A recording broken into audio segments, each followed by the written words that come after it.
Imagina mudarte a un barrio tranquilo, esperando paz y comunidad, y terminar bajo el mando de un dictador llamado Todd, un hombre que multaba a sus vecinos por tonterías mientras robaba miles del condominio para llenarse los bolsillos. Hoy te contaré cómo lo expuse, lo destruí públicamente y me aseguré de que nunca más volviera a tener poder. Si alguna vez has sentido rabia contra alguien que abusó de su poder, dale like a este video y suscríbete. Esta historia de venganza real te va a dejar con una sonrisa al final. Cuando llegué al vecindario suburbano, soñaba con tardes tranquilas, caminatas sin preocupaciones y un ambiente de comunidad. Lo que encontré fue muy distinto, un pequeño reino gobernado por Todd, el presidente del condominio.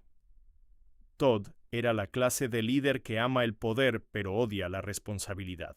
Sus reglas eran absurdas, una multa de $200 por dejar los botes de basura en la calle un minuto después de las 9:00 am. Pero claro, esas reglas solo aplicaban a los demás. Su propio patio parecía un basurero con construcciones ilegales, y su cerca era más alta de lo permitido por la ciudad. El colmo llegó cuando me multó con $500 porque mi cerca tenía un tono de color apenas distinto al oficial. Le mostré recibos, le expliqué que la pintura aprobada estaba agotada, y ¿qué hizo? Me sonrió con soberbia y dijo, «Las reglas son las reglas». En ese momento, algo dentro de mí se encendió. No iba a discutir, no iba a gritar. Iba a derribarlo meticulosamente, paso a paso, sin que él lo viera venir. Paso 1. Convertirme en el hombre de adentro. El primer error de Todd fue subestimarme. Me presenté como candidato al consejo del condominio. Fingí ser un novato entusiasta, alguien que solo quería ayudar en la comunidad. Durante 2 años asistí a cada reunión, escuchando, observando. Todd controlaba todo con intimidación, lanzaba montañas de papeleo, manipulaba las votaciones, perdía documentos de quienes se oponían. Yo tomaba notas, todo lo archivaba. Y mientras esperaba el momento, descubrí su segundo gran error. Todd no era solo un tirano. Era un ladrón. Paso 2. Seguir el dinero. Las cuotas del condominio eran altísimas, más que en barrios similares. Sin embargo, la piscina estuvo cerrada medio verano por mantenimiento, el césped parecía selva y las luces de las calles estaban dañadas por meses. Algo no cuadraba. Como tesorero, Todd controlaba las finanzas y evitaba dar detalles. Le pedí ver el presupuesto en una reunión y él, con sarcasmo, respondió, «No te preocupes, yo tengo todo bajo control». Presenté un pedido formal. Nada. Semanas de silencio. Entonces empecé a hablar con los vecinos. Descubrí que no era el único desconfiado. Muchos habían pedido cuentas y siempre fueron ignorados. Uno juraba que Todd usó dinero del condominio para un patio nuevo en su casa. Otro había visto a sus hijos nadando en la piscina cerrada por mantenimiento. Presenté una queja formal, y Todd no tuvo opción. Debía entregar los registros. Paso 3. Construir el caso. Lo que recibí fue un desastre. Facturas faltantes, pagos mal clasificados, gastos absurdos, una tarifa de jardinería de $15,000 a una empresa inexistente, mailes en costos administrativos sin explicación. Crucé los registros bancarios con documentos públicos y ahí estaba la prueba. Todd desviaba dinero directamente a sus cuentas personales. Inflaba facturas de contratistas y se repartía la diferencia con su amigo, un contratista turbio que supuestamente hacía el mantenimiento. Preparé un informe detallado con pruebas, planillas, fotos y testimonios de vecinos. El caso era sólido. Paso 4. El golpe. Esperé la reunión anual del condominio, normalmente aburrida y casi vacía. Pero esta vez me aseguré de que todos asistieran. Durante semanas toqué puertas, compartí pistas y encendí la indignación. La sala estaba llena. Todd abrió la reunión con su típico discurso, lo difícil que es administrar, lo mucho que he sacrificado por ustedes. Me levanté y con calma le pregunté si podía explicar ciertas discrepancias en el presupuesto. Se rió nervioso. «No creo que sea ni el lugar ni el momento», respondí. «En realidad, Todd, es el momento perfecto». Repartí copias de mi informe. El ambiente cambió en segundos. Susurros, luego gritos, vecinos enfurecidos señalando las pruebas. Todd intentó recuperar el control, pero era tarde. Propuse una votación para destituirlo. El resultado fue contundente. Todd estaba fuera. Paso 5.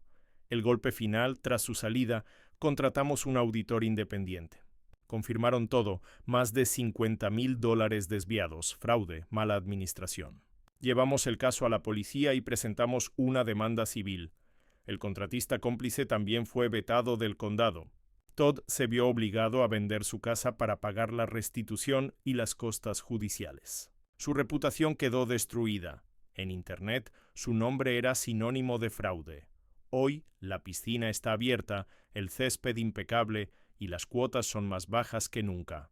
Cada vez que paso frente a la antigua casa de Todd, ahora habitada por una familia encantadora, sonrío. La justicia no solo se sirvió, se saboreó con cada detalle. Todd perdió todo. Su poder, su dinero, su credibilidad. Nosotros recuperamos la comunidad, la paz y hasta pagamos menos. Nada sabe tan dulce como ver caer a alguien que abusó del poder por tanto tiempo. A veces la mejor venganza no es gritar ni pelear. Es esperar, observar y golpear con precisión quirúrgica. Todd pensó que nadie podía detenerlo. Hoy, él es la prueba viviente de que la justicia siempre encuentra su camino. ¿Alguna vez conociste a alguien que abusara de su poder y al final recibiera su merecido? Cuéntalo en los comentarios, quiero leer tus historias. Y no olvides suscribirte para más venganzas reales como esta. Con Todd fuera, pensé que la calma volvería de inmediato. Pero la verdad es que el barrio estaba dividido. Algunos vecinos, aún cegados por las apariencias, murmuraban que quizás habíamos sido muy duros con él, entonces mostré algo más. Facturas que demostraban cómo había cobrado $3,000 por una reparación de luces que en realidad costaba menos de 300. Eso cayó a los escépticos. El vecindario despertó y la unidad que antes Todd había destruido empezó a reconstruirse. Un tirano nunca acepta su caída en silencio. Todd, furioso, comenzó a circular rumores sobre mí. Decía que yo tenía una obsesión enfermiza con el consejo, que solo quería el poder para mí. Incluso intentó presentarse como víctima, asegurando que todo era un malentendido administrativo, pero ya era tarde. Teníamos las pruebas, los auditores, los registros bancarios. Cada mentira suya solo hacía que pareciera más patético. En un último intento desesperado, Todd contrató a un abogado para demandar al condominio por difamación. Pensaba que con amenazas legales nos asustaría. Lo que no esperaba era que yo ya hubiera compartido todas las pruebas con las autoridades. El juez desestimó su demanda en cuestión de minutos. Y, para empeorar su situación, ordenó que pagara las costas judiciales. El hombre que amaba multar a todos ahora debía pagar miles en honorarios por su propio fracaso. Los rumores corren rápido en los suburbios. Los padres ya no querían que sus hijos jugaran con los de Todd. Su esposa, harta de los escándalos, comenzó a pasar más tiempo fuera de casa. El contratista cómplice cortó lazos con él para salvar lo poco que le quedaba de reputación. Lo vi una vez, semanas después, recogiendo su correo con la cabeza baja, sin la arrogancia que lo caracterizaba. Era un hombre roto, derrotado. Con Todd fuera del mapa, implementamos reformas en el condominio. Creamos un portal en línea con todos los presupuestos visibles, aprobamos límites de mandato y organizamos asambleas más abiertas. La comunidad, antes dominada por miedo y silencio, ahora estaba más fuerte y unida. Lo que antes era una dictadura se transformó en una democracia real, y cada vecino, al ver la piscina llena y el césped cuidado, recordaba la caída de Todd como una lección. Ningún abusador es invencible. Meses después me enteré de algo que me hizo sonreír. Todd, desesperado por recuperar su ego, intentó unirse al consejo de otro vecindario cercano. Pero bastó una simple búsqueda en Google de su nombre para que lo expulsaran de inmediato. Él pensaba que podía empezar de cero, pero su propio pasado lo perseguía. Y yo, mientras tanto, cada vez que paso frente a su antigua casa, siento la satisfacción de haber devuelto la justicia a mi comunidad.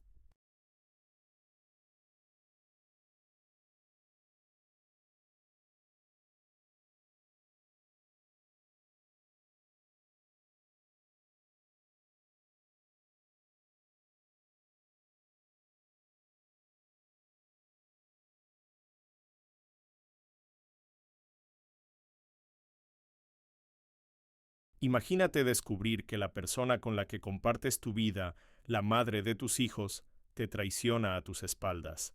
No solo con cualquiera, sino con un viejo exnovio, escondiéndose detrás de excusas baratas y viajes misteriosos. Eso fue exactamente lo que me pasó a mí, y créeme, mi venganza no solo la alcanzó a ella, sino que destruyó por completo al hombre con el que me engañaba.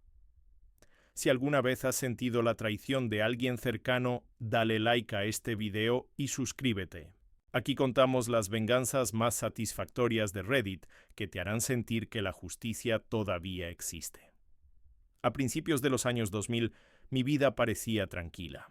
2 hijos pequeños, un matrimonio estable en apariencia y una rutina normal. Pero había algo que no encajaba. Mis hijos, de 4 y 6 años, comenzaron a mencionar cada vez más que pasaban el día con los abuelos maternos. Eso no sería extraño, si no vivieran a hora y media de distancia.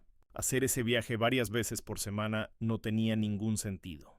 Y aún así, según mis hijos, era casi todos los días cuando mi esposa no estaba en su trabajo de medio tiempo. Cuando le pregunté directamente, lo negó, pero nunca fue buena mintiendo. Sus ojos evitaban los míos, sus respuestas eran cortas, nerviosas. Mi instinto gritaba que algo estaba mal. Decidí seguir mi intuición. Empecé a llevar un registro del millaje de su coche. Y en cuestión de una semana, la verdad se hizo evidente. Estaba conduciendo más de 400 millas extra. Algo estaba pasando. Un día el destino me dio la llave. Mi esposa dejó un papel con su contraseña de AOL al lado del teclado. No pude resistir. Entré a sus correos y ahí estaba. Conversaciones con su mejor amiga de la universidad. ¿El tema? Cómo se estaba acostando, regularmente, con uno de sus exnovios de secundaria. Se reían juntas de su esposa actual, burlándose de que había engordado después de tener hijos. Imprimí todo, cada palabra, pero yo quería más. Necesitaba pruebas sólidas. Llamé a un amigo policía quien me conectó con un exagente convertido en investigador privado. Lo llamaré Ron. Le entregué los correos y lo poco que sabía. En pocos días me devolvió un informe tan detallado que me dolía leerlo. Fotos, fechas, horas, lugares. Mi esposa dejaba a los niños en casa de sus padres, se reunía con el tipo para almorzar, luego iban a un motel barato durante horas. Y después regresaba como si nada hubiera pasado. El estómago se me revolvía con cada página. Pero ahora tenía lo que necesitaba. Contraté a un abogado. Había crecido en un hogar destruido por la infidelidad y juré que mis hijos no vivirían lo mismo. Mientras tanto, le pedí a Ron que investigara al otro hombre. Y lo que descubrió fue oro puro. Se llamaba Bob. Estaba casado y tenía 3 hijos. Era vicepresidente de ventas en la empresa de su suegro y vivía en una casa que pertenecía a los padres de su esposa. En otras palabras, su vida entera dependía de la familia a la que estaba traicionando. Con los papeles del divorcio listos, tracé el golpe maestro. El mismo día en que mi esposa fue notificada en su trabajo, Ron se presentó en casa de la esposa de Bob con todas las pruebas. Ella merecía saber la verdad. Mi divorcio fue rápido y limpio, pero la verdadera tormenta cayó sobre Bob. Su esposa lo echó de la casa, vació la cuenta bancaria conjunta y se llevó a los niños. En cuestión de días perdió a su familia. Cuando su suegro descubrió lo que había hecho, lo despidió de inmediato. Y como la casa pertenecía a los padres de su esposa, también terminó en la calle, de golpe. Pasó de vicepresidente con vida acomodada a un hombre desempleado, divorciado y sin techo. El divorcio de Bob fue brutal. Pleitos interminables en los tribunales, órdenes de restricción, incluso peleas físicas. Una vez, según escuché, apareció en casa de su ex, discutió con ella y terminó con la nariz rota por el hermano de ella. Los reportes policiales y las detenciones se acumularon. Era como ver a un castillo derrumbarse ladrillo por ladrillo. Años después, Bob desapareció del mapa. Se mudó a otro estado arruinado. Su exesposa, en cambio, prosperó. Trabajó en la empresa de su padre y eventualmente tomó las riendas cuando él se jubiló. ¿Y yo? Mi exesposa y yo mantuvimos una relación estrictamente relacionada con los niños. Nunca más la odié, pero tampoco volví a confiar. Cuando mis hijos crecieron, Ya no tuve ninguna razón para hablar con ella. Al final, la traición dolió, pero la justicia fue poética. Bob perdió todo lo que había construido por su arrogancia y deslealtad, y yo, aunque marcado, seguí adelante con dignidad. El hombre por el que mi esposa destruyó nuestra familia terminó sin trabajo, sin casa, sin esposa y con antecedentes policiales.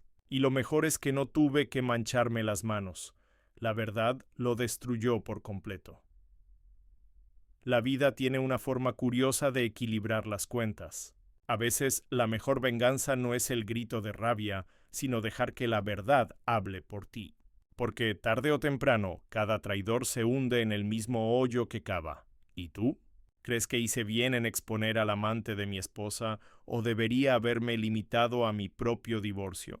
Cuéntamelo en los comentarios. Y si disfrutaste esta historia de justicia poética, no olvides suscribirte y activar la campanita para más venganzas de Reddit. Durante semanas llevé conmigo las impresiones de los correos y el informe de Ron. Cada vez que miraba a mi esposa fingiendo normalidad, sentía un nudo en el estómago. No dormía. Escuchaba su respiración tranquila a mi lado y me preguntaba, ¿cómo puede vivir con tanta mentira? Pensé en mis hijos. Sabía que la traición de mis padres había destruido mi infancia y no podía permitir lo mismo para ellos. La pregunta era, ¿enfrentarla directamente o preparar un golpe del que no pudiera escapar? Elegí lo segundo. Recuerdo perfectamente el momento en que mi abogado entregó los papeles del divorcio en su trabajo. Ella me llamó, histérica, gritando que yo era un monstruo, que la había humillado. Yo solo escuchaba en silencio. En el fondo, pensé, la humillación no vino de mí, sino de tus actos. Bob era conocido en su círculo como el marido ejemplar, el gran proveedor, el vicepresidente exitoso. Cuando su suegro supo la verdad, no hubo segundas oportunidades. Lo despidió de inmediato, y cuando perdió el trabajo, perdió también el respeto de todos los que lo rodeaban. Las audiencias de divorcio de Bob fueron un espectáculo. Gritos, acusaciones, pruebas, testigos. Su exesposa luchó como una leona por sus hijos, mientras Bob se hundía en contradicciones y mentiras. Cada día que pasaba, quedaba más claro. Había cavado su propia tumba. Algunos vecinos me preguntaban si me sentía vengado. La verdad no era placer lo que sentía. Era más bien un extraño alivio. Yo no había destruido a Bob, solo había revelado la verdad. La vida se encargó del resto. Con el tiempo, mis hijos crecieron. Nunca les conté todos los detalles, pero entendieron lo suficiente. Hoy son adultos y me respetan por no haber caído en el odio. Aprendieron que la traición existe, pero también que la dignidad se puede mantener en silencio. A veces la venganza no se busca con violencia ni gritos. A veces basta con dejar que la verdad salga a la luz y mirar cómo el castillo de mentiras se derrumba, ladrillo por ladrillo.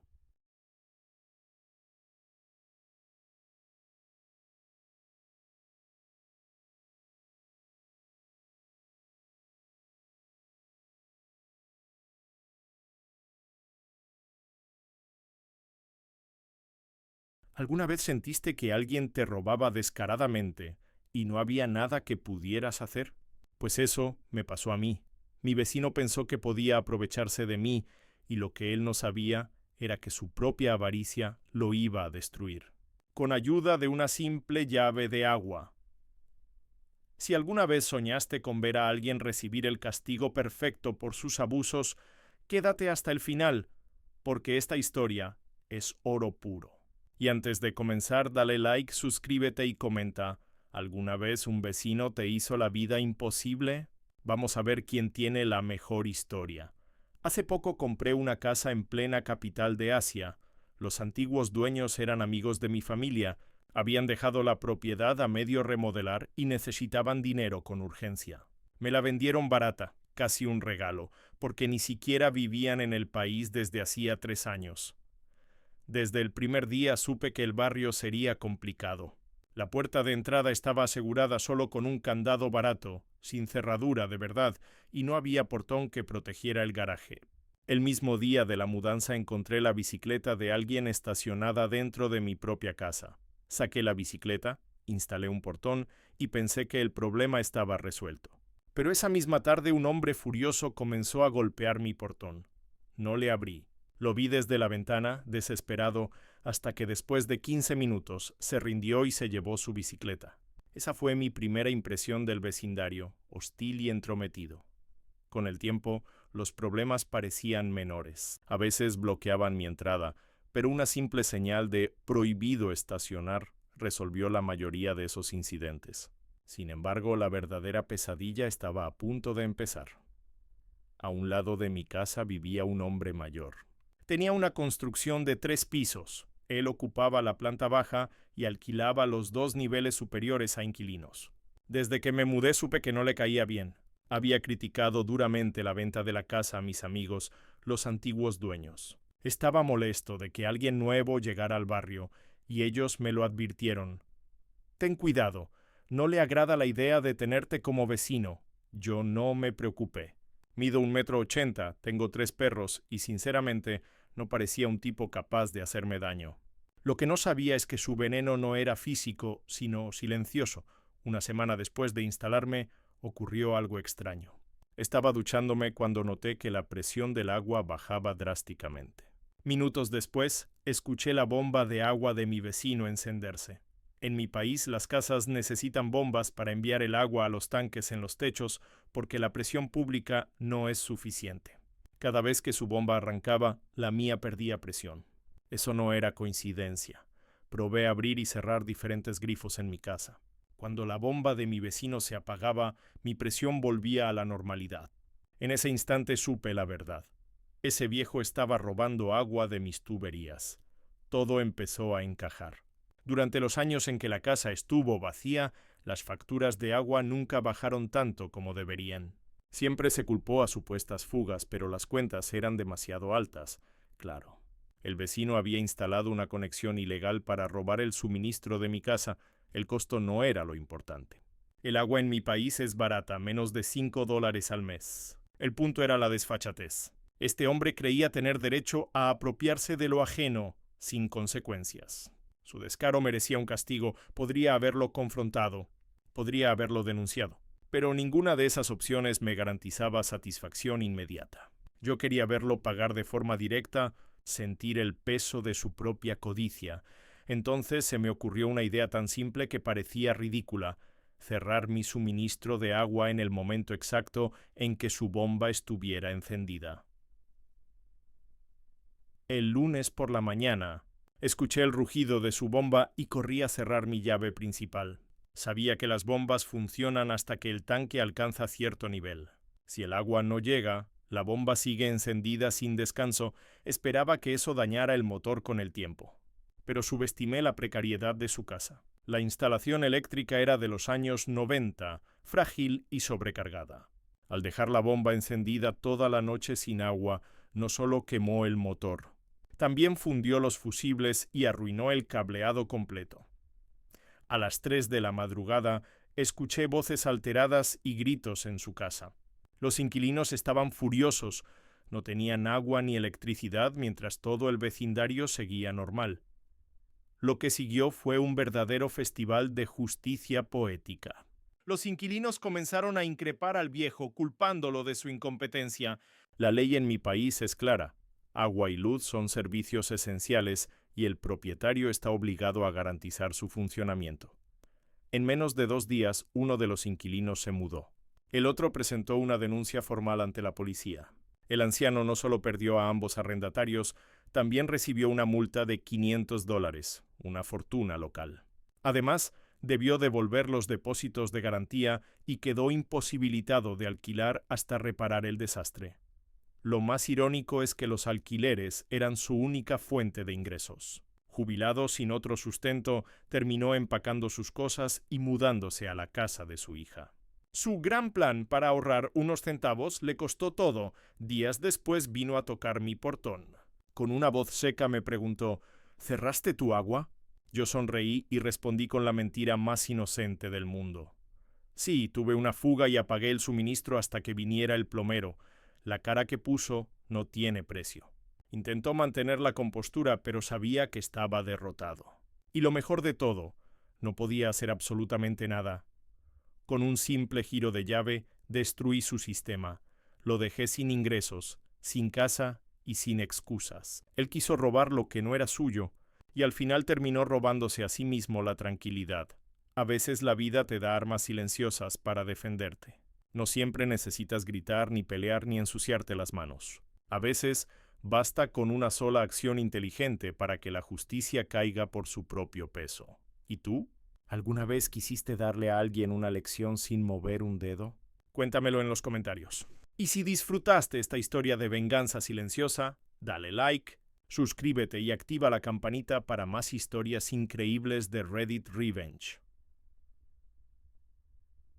Después del incidente, el vecindario entero se enteró de lo que había pasado. No porque yo hablara, yo me mantuve en silencio, sino porque los inquilinos se encargaron de difundirlo. Decían: nuestro casero nos dejó sin agua ni electricidad y por su culpa perdimos días de trabajo y dinero. El viejo comenzó a cargar con la peor de las reputaciones, la de un propietario irresponsable y tramposo. La gente lo evitaba, y quienes antes lo respetaban por su edad, ahora lo miraban con desprecio. Una tarde, mientras paseaba a mis perros, me crucé con su hija, la misma que lo había recibido en su casa después del desastre. Ella me detuvo y con un tono seco me dijo: sé que tuviste algo que ver con lo que pasó. Mi padre no es perfecto, pero no merecía esto. Yo la miré fijamente y respondí tranquilo: mira, no moví un dedo en su contra. Simplemente cuidé lo que es mío. Si tu padre decidió aprovecharse de mi casa, ¿cómo esperabas que terminara? Ella se quedó callada. Sabía que tenía razón, pero el orgullo no la dejaba admitirlo. Durante semanas vi la casa del viejo convertirse en un cascarón vacío. Sin inquilinos, sin renta, con el cableado quemado y las tuberías en mal estado. Se suponía que debía arreglarla para volverlas a alquilar, pero nunca lo hizo. ¿Por qué? Porque no tenía dinero suficiente. La multa, los depósitos que devolvió y el costo de mudarse lo dejaron en la ruina. La propiedad se convirtió en un recordatorio viviente de su avaricia, un monstruo de 3 pisos que ya no le generaba nada, solo gastos. Los vecinos comenzaron a notar algo más. El viejo ya no sonreía, ya no se sentaba afuera como antes. Caminaba con la espalda encorvada, arrastrando los pies, y evitaba mirarme. Lo que más me sorprendió fue verlo sin compañía. Su orgullo había sido tan grande que al perder a sus inquilinos, también perdió a sus amigos del barrio. Nadie quería juntarse con alguien que había sido denunciado por sus propios arrendatarios. Era como si el barrio entero hubiera dictado sentencia: eres culpable y ahora caminarás solo. Una noche, mientras cerraba mi portón, lo vi parado frente a su casa. No me dijo nada, solo me miró. Esa mirada lo decía todo. Sabía que yo había cerrado la llave, sabía que su ruina había comenzado con un solo movimiento mío, pero no podía acusarme. No había pruebas, no había testigos, y sobre todo, él sabía que se lo había buscado. En su silencio, recibí mi mayor recompensa, la aceptación de su derrota. Con el tiempo, reflexioné. Para mí no era cuestión de dinero ni de venganza fría. Era una lección. Ese hombre había vivido creyendo que el mundo le debía algo por ser mayor, que podía aprovecharse de los demás sin pagar consecuencias, pero la vida siempre cobra sus deudas. Y a veces lo hace de la manera más sencilla posible, girando una sola llave.